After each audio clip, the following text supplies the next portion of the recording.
Good morning सभी को, जय हिंद, सभी को वंदे मातरम। चलिए, वॉइस क्लियर आ रही है।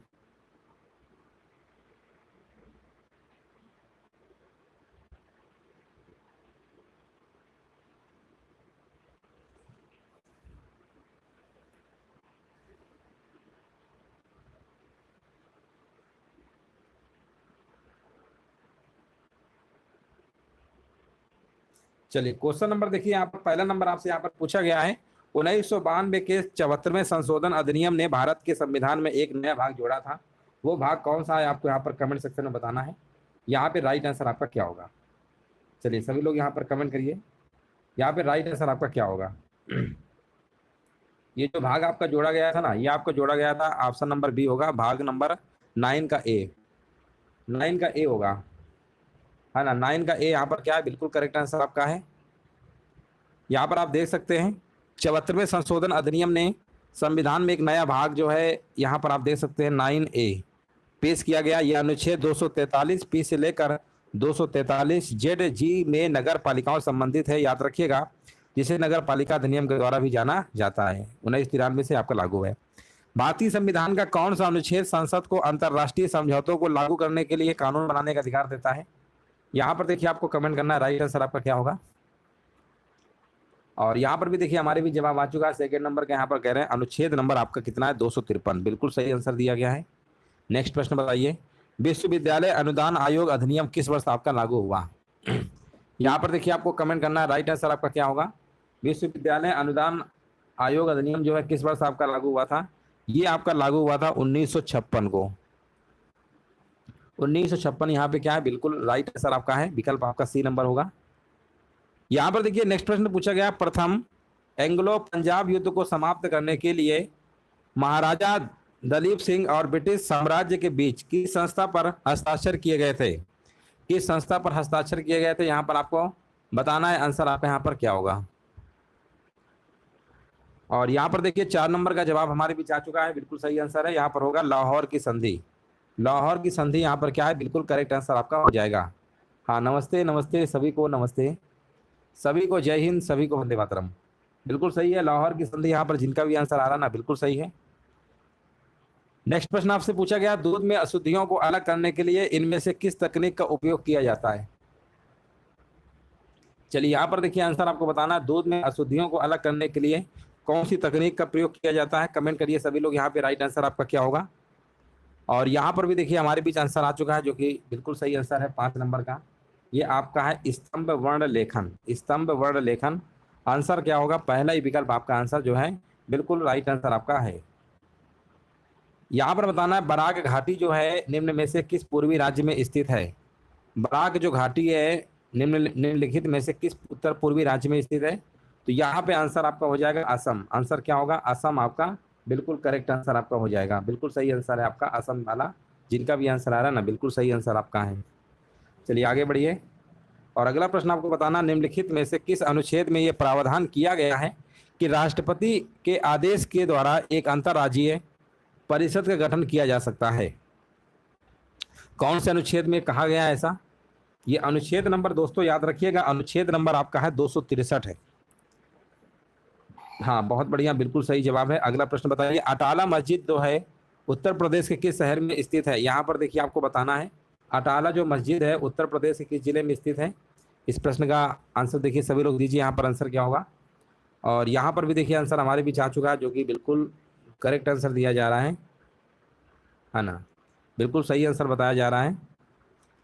उत्तर प्रदेश के जौनपुर में, है ना, जौनपुर बिल्कुल सही है। जौनपुर यहाँ पे बिल्कुल करेक्ट आंसर आपका हो जाएगा। एक प्रश्न आपको कमेंट सेक्शन में बताना है ना, सभी लोग बताना है, अटाला मस्जिद का निर्माण जो है भैया किसने करवाया था?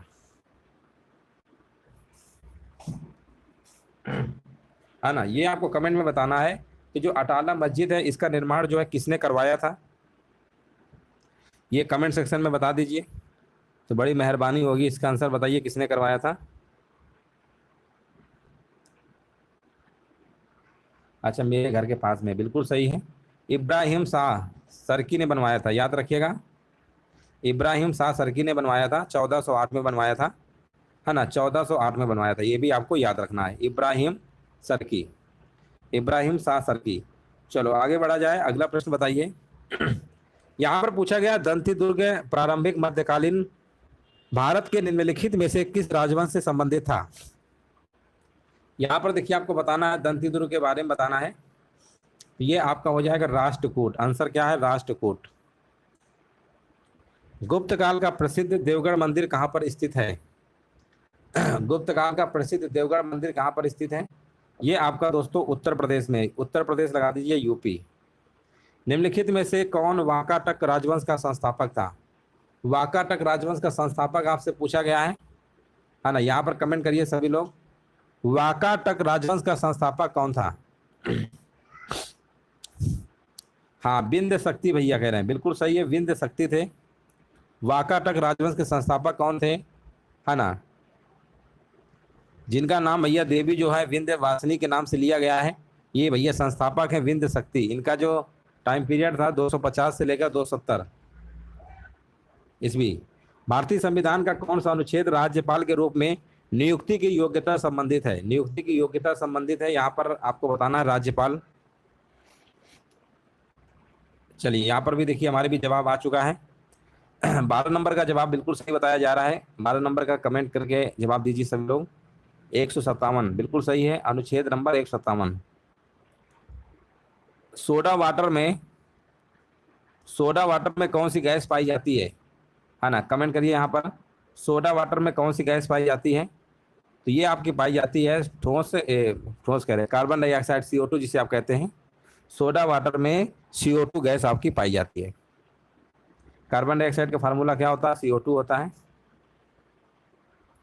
ये प्रश्न कई बार आपको पूछा भी गया है ना, कई बार प्रश्न आपको पूछा गया है। एक बार तो प्रश्न पूछा गया था कि सोडा वाटर में किस गैस का प्रयोग किया जाता है, तो CO2 लगाइएगा, कार्बन डाइऑक्साइड याद रखिएगा, CO2। अगला प्रश्न आपको बताना है, यहाँ पर राइट आंसर क्या होगा? कान्हा टाइगर रिजर्व कहाँ पर स्थित है? चलिए कमेंट करिए सभी लोग, यहाँ पर आंसर क्या होगा? कान्हा टाइगर रिजर्व कहाँ पर स्थित है? और यहाँ पर आपका बताया जा रहा है, जो कि बिल्कुल करेक्ट आंसर आपका है। 14 नंबर का जवाब आ गया, MP मध्य प्रदेश, है ना, मध्य प्रदेश। देख लीजिए जिनका भी जवाब आ रहा है ना, बिल्कुल सही है। ऑप्शन नंबर यहाँ पे बी आपका बिल्कुल करेक्ट आंसर आपका यहाँ पर होगा। अगला प्रश्न बताइए, प्रारंभिक ऋग्वैदिक काल में सबसे जो मूल्यवान संपत्ति है ना, वो क्या मानी जाती थी? प्रारंभिक ऋग्वैदिक काल में सबसे मूल्यवान संपत्ति जो है क्या मानी जाती थी? वो मानी जाती थी दोस्तों, याद रखिएगा, गाय, काऊ। ऑप्शन नंबर बी होगा। निम्न में से कौन सी मालवा पठार की महत्वपूर्ण नदी आपकी नहीं है? चलिए यहाँ पर देखिए कमेंट करना है, मालवा पठार की इनमें से नदी आपकी कौन सी नहीं है, है ना। यहाँ पर आंसर भी आ चुका है, कह रहे हैं महानदी। महानदी भी है आपका। मालवा पठार में देखिए नर्मदा, ताप्ती, ये सब नदियों का प्रवाह आपका महत्वपूर्ण नदी आपकी नहीं है ना, ये आपकी नहीं है।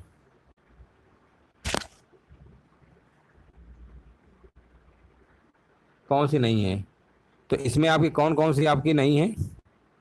नर्मदा ताप्ती भी आपकी नहीं है, ठीक है ना। हाँ, नर्मदा ताप्ती भी नहीं है, महानदी भी नहीं है।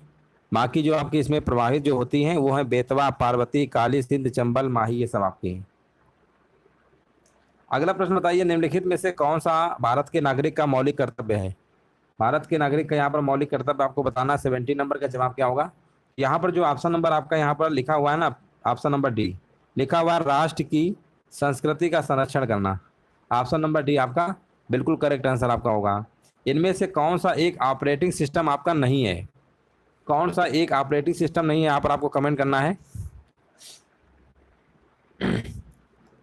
हाँ, यहाँ पर बताया जा रहा है 18 नंबर का, कह रहे हैं इसकाला आपका ऑपरेटिंग सिस्टम नहीं है। बाकी चाहे आपका एंड्रॉयड हो, यूनिक्स हो, विंडोज हो, ये सब आपके हैं, ये सब आपके क्या हैं। इसलिए आंसर क्या लगाएंगे? ऑप्शन नंबर आपको बी नंबर। इनमें से कौन सा भारतीय गणराज्य का चौथा सर्वोच्च नागरिक पुरस्कार है? हमने बहुत बार बताया है, भारत रत्न इसमें पहले नंबर पे, पद्म विभूषण दूसरे नंबर पे, पद्म भूषण तीसरे नंबर पे है, और पद्म श्री यहाँ पर, तो पद्म श्री लगा दीजिए 19 नंबर का डी। मार्च 2024 में उत्तर प्रदेश सरकार द्वारा मुख्य सूचना आयुक्त के रूप में किसे नियुक्त किया गया है? उनका नाम है आपका राजकुमार विश्वकर्मा। राजकुमार विश्वकर्मा। उत्तर प्रदेश राजस्व संहिता 2006 के अकॉर्डिंग एक कृषि वर्ष की अवधि कितनी होती है? एक कृषि वर्ष की अवधि आपसे पूछा गया है, तो ये आपकी होती है 1 जुलाई से लेकर 30 जून तक होती है। याद रखिएगा, विकल्प आपका जाएगा सी नंबर के साथ। किस वर्ष कामा गाटा मारू प्रकरण हुआ था? आपको कमेंट करके बताना है, किस वर्ष कामा गाटा मारू प्रकरण हुआ था। और यहाँ पर आपका जवाब क्या होगा? बिल्कुल सही आंसर है आपका, है ना। बिल्कुल देखिए, यहाँ पर सभी लोग कमेंट करिए। ये भाप से चलने वाला एक जापानी समुद्री जहाज था कामागाटा मारू, याद रखिएगा, है ना। इसको भैया हांगकांग में रहने वाले बाबा गुरदीप सिंह ने खरीदा था, याद रखिएगा। ये जहाज में हुआ क्या था कि पंजाब के भैया 376 लोगों को बैठाकर 1914 को, है ना, कनाडा के लिए रवाना हुआ था। और जैसे ही 23 मई को वहाँ पहुँचते हैं तो अंग्रेजों ने सिर्फ 24 को उतारा और बाकी को ज़बरदस्ती वापस भेज दिया था। इस जहाज में 340 सिख, 24 मुसलमान, 12 हिंदू यहाँ पर इसमें बैठे हुए थे। तो यही है कामागाटा मारू, याद रखिएगा। और जब ये कोलकाता पहुंचा था 1914 27 सितंबर को, तो अंग्रेजों ने इसमें फायरिंग भी कर दी और इसमें से 19 लोगों की मौत भी आपकी हो गई थी। इस घटना ने आज़ादी की लहर को और तेज कर दिया था। इसी को हम बोलते हैं कामागाटा मारू, याद रखिएगा। और इसी घटना को ध्यान में रखते हुए भारत सरकार ने 2014 में 100 रुपये का एक सिक्का भी जारी किया था। तो याद रखेंगे, आंसर क्या लगाएंगे? 1914। वैलेंटाइन सिरोल ने निम्नलिखित में से किसे भारतीय अशांति का जनक आपका यहाँ पर जो है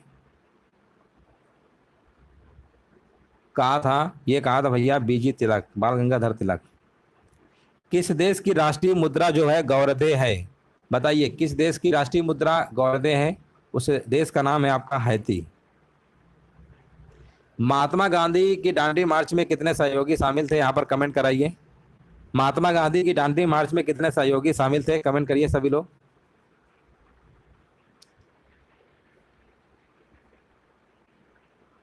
है ना। हाँ देखिए, 12 मार्च 1930 से भैया दांडी मार्च चला था और 6 अप्रैल 1930 तक, आपको पता होगा। इसमें जो सहयोगी शामिल थे ना, ये प्रश्न कई बार पूछा गया है। तो इसमें जो सहयोगी थे 78 थे, है ना, 78 थे, याद रखिएगा 78।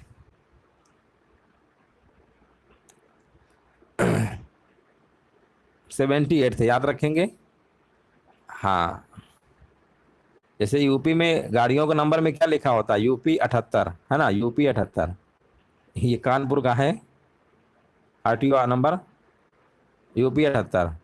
तो जब आए तो समझ जाइए कानपुर का जो आरटीओ में जो गाड़ी मिलती है, मतलब यूपी में कौन सा नंबर लगता है, हर जगह का अलग अलग होता है जिले का। तो समझ जाइएगा कानपुर का ही है, यानी दांडी मार्च में उतने सहयोगी शामिल थे। पद्म विभूषण सम्मानित की जाने वाली प्रथम भारतीय भरतनाट्यम नर्तकी का नाम बताइए। 26 नंबर का आपको कमेंट करना है। और ये भैया सोनल मानसिंह है, सोनल मानसिंह लगा दीजिएगा।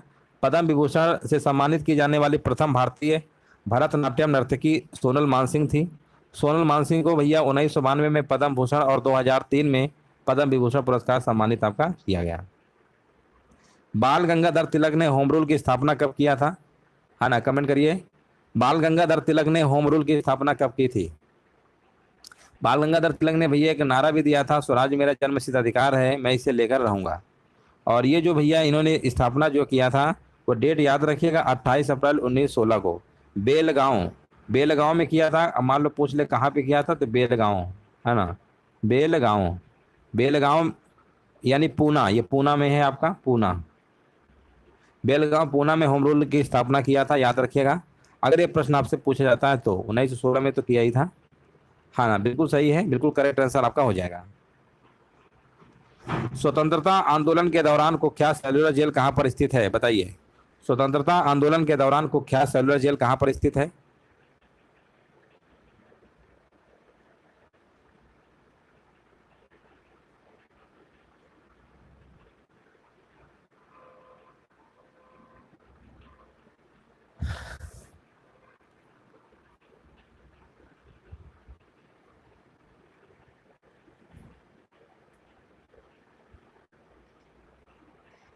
चलिए आगे बढ़ते हैं। यहाँ पर बताइए आंसर क्या है। यहाँ पर आपसे पूछा गया ना, 28 नंबर जवाब आ गया है, देख ले रहे हैं। हाँ बिल्कुल सही है, अंडमान निकोबार, अंडमान निकोबार। अच्छा बताइए कितने लोग अंडमान निकोबार गए हैं, है ना? अंडमान निकोबार कोई गया है अभी तक?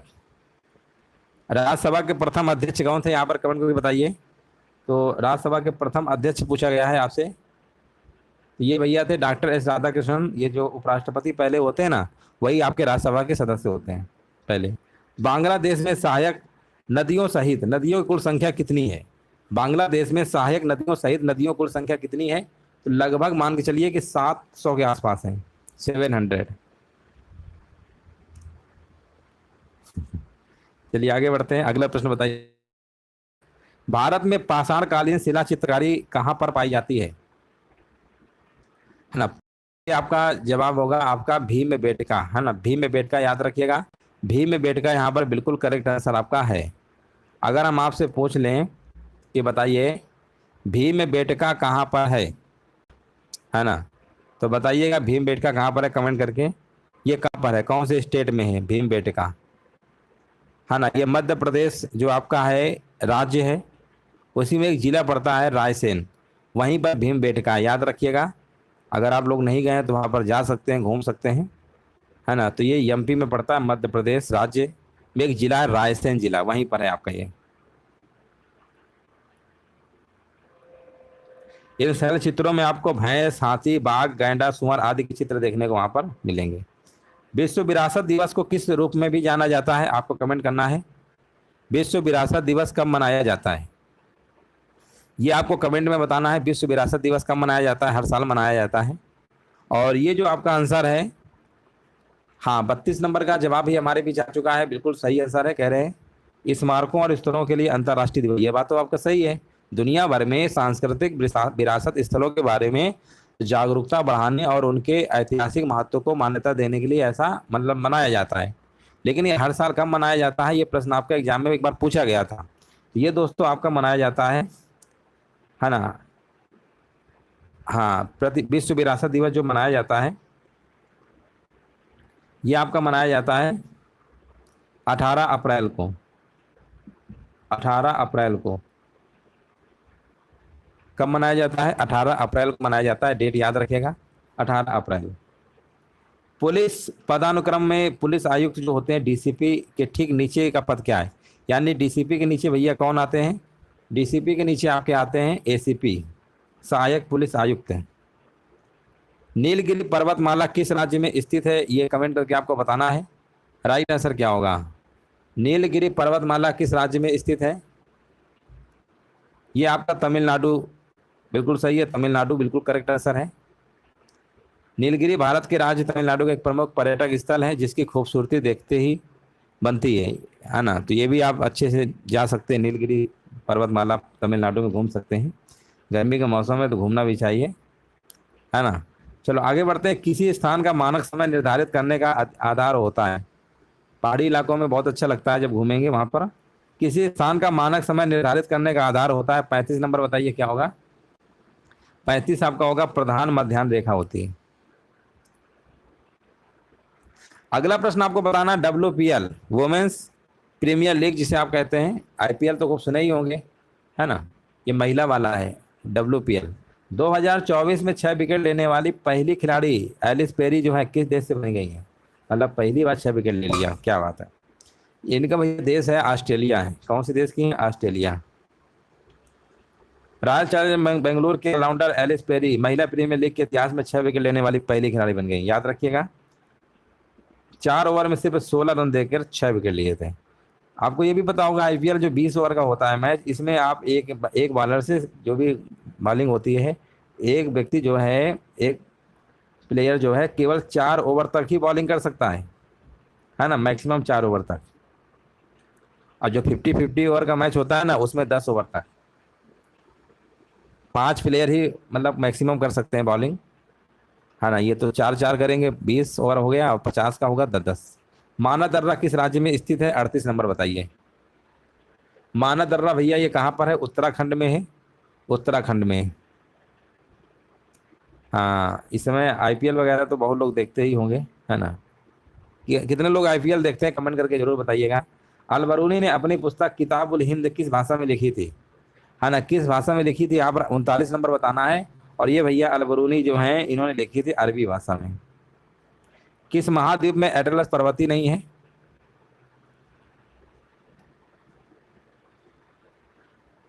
एटलस पर्वत जो है भैया ये कौन से उसमें है, किस महाद्वीप में है? तो आप कहेंगे सर अफ्रीका महाद्वीप में, अफ्रीका।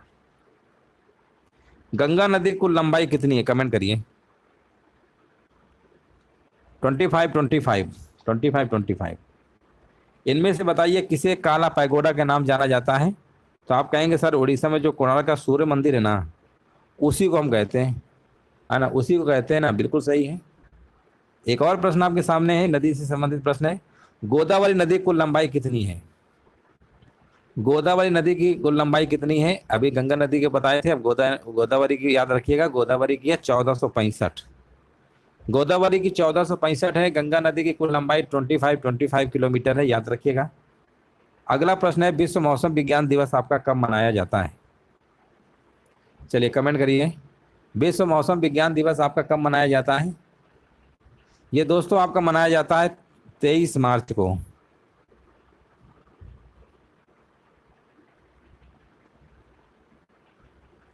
है ना, यहाँ पर बिल्कुल सही है।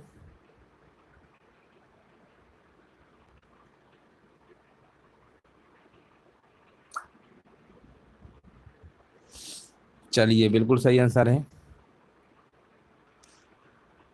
चलिए आगे बढ़ेंगे। अगला प्रश्न आपको बताना है यहाँ पे राइट आंसर क्या होगा।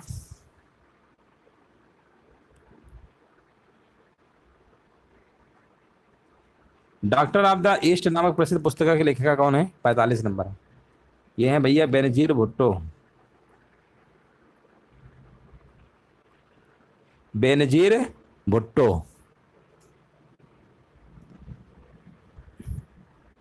पहले ये कह सकते हैं farmer prime minister of Pakistan, पहले आपकी पाकिस्तान की प्राइम मिनिस्टर भी थी, याद रखिएगा, है ना। बेनजीर भुट्टो के बारे में आप लोग जानते ही होंगे। 1993 में प्रधानमंत्री थी, 1993 के टाइम पे। रावलपिंडी में एक राजनीतिक हमला हुआ था, है ना, उनकी हत्या कर दी गई थी।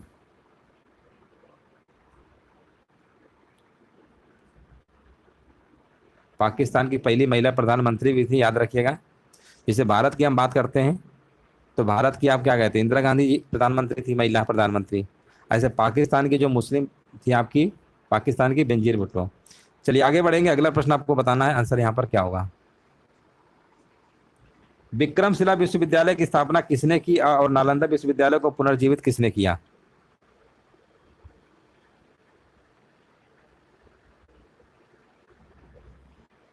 बिल्कुल। यहाँ पर आंसर क्या होगा? 46 नंबर का जवाब आपका होगा धर्मपाल। भारत में थारू जनजाति कहाँ रहती है? 47, उत्तर प्रदेश के तराई क्षेत्र में। भारतीय संविधान के निम्नलिखित में से किस अनुच्छेद में उल्लेख किया गया है कि भारत सरकार के सभी कार्यकारी कार्रवाइयां जो है राष्ट्रपति के नाम पर की जाएंगी? 48 का आंसर यहाँ पर क्या होगा? 48 का आंसर आपका जाएगा विकल्प आपका सी नंबर के साथ। निम्नलिखित में से कौन साहित्य के नोबेल पुरस्कार और मैन बुकर पुरस्कार दोनों का विजेता है ना? इसमें आपका आंसर क्या होगा? वीएस नायपाल। रॉकेट किस सिद्धांत पर कार्य करता है? रॉकेट किस सिद्धांत पर कार्य करता है? ये दोस्तों आपका है न्यूटन का तृतीय नियम पर आधारित है। रॉकेट किस सिद्धांत पर कार्य करता है? हाँ बिल्कुल सही है, न्यूटन का जो तीसरा लॉ है ना, उस पे क्रिया प्रतिक्रिया जिसे आप कहते हैं ना, एक्शन और रिएक्शन वाला। कई बार प्रश्न आपके पूछा गया है।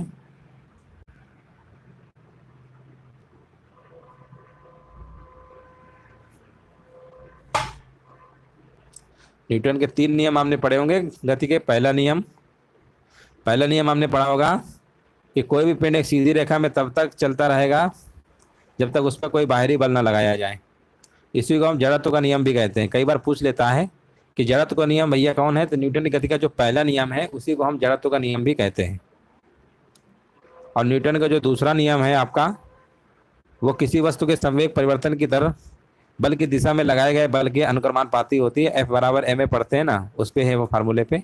और तीसरा जो नियम है आपका एक्शन रिएक्शन क्रिया प्रतिक्रिया का नियम, जो आपका रॉकेट जो है इसी सिद्धांत पे कार्य करता है। चलिए, उम्मीद है सेशन अच्छा लगा होगा। वीडियो को सभी लोग लाइक कर दीजिएगा, शेयर कर दीजिएगा।